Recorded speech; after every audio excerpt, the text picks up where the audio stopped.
ঢাকাই সিনেমার আলোচিত চিত্রনায়িকা পরিমণি ও নায়ক শরীফুল রাজের একমাত্র সন্তান শাহীম মোহাম্মদ পূর্ণ।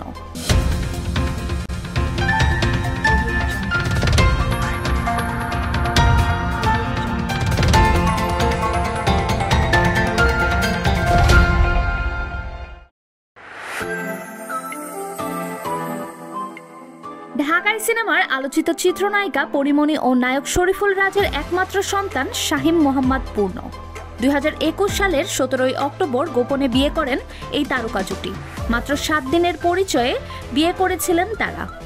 2022 সালের 10 আগস্ট এই দম্পতির ঘর আলো করে আসে পূর্ণ।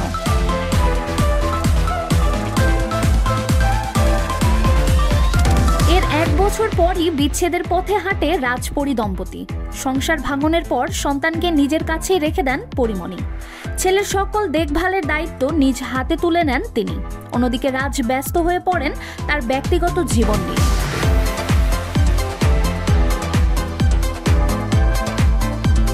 বিচ্ছেদের পর বিভিন্ন সাক্ষাৎকারে পরি জানিয়েছেন, বাবা হিসেবে সন্তানের প্রতি কোনো দায়িত্বই পালন করেননি শরীফুল রাজ।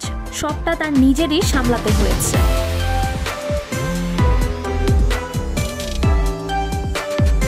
বিশেষ কোনো দিনেও পূর্ণের পাশে দেখা মেলেনি বাবা রাজের।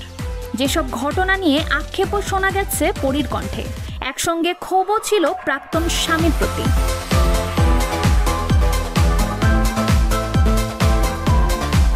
তবে সাম্প্রতিক এক ভিডিওতে বাবা শরীফুল রাজের সঙ্গে দেখা মিলল পূর্ণের। গাড়ির স্টিয়ারিংয়ে বসে খুনসুটিতে মেতে উঠতে দেখা যায় বাবা সন্তানকে।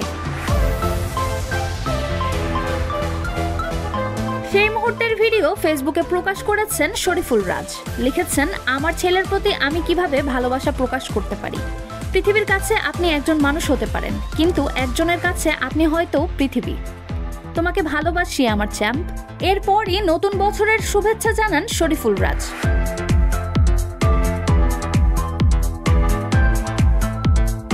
এদিকে রাজের সঙ্গে পূর্ণকে দেখে নেটিজেনরা পরিমণিকে খুঁজছেন। অনেকেই বলছেন, তাহলে কি আবারও সম্পর্ক স্বাভাবিক হয়েছে রাজপরীর?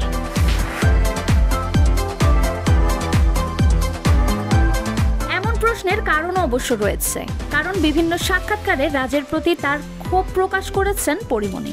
এমনকি সবশেষ গেল সেপ্টেম্বর নিজের প্রাক্তন স্বামীর সঙ্গে বিবাহ বিচ্ছেদের 1 বছর পূর্তি উদযাপন করেছেন তিনি।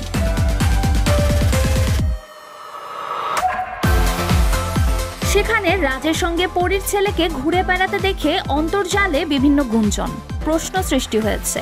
অনেকেই মনে করছেন হয়তো সন্তানের টানে বরফ গলেছে রাজপরীর।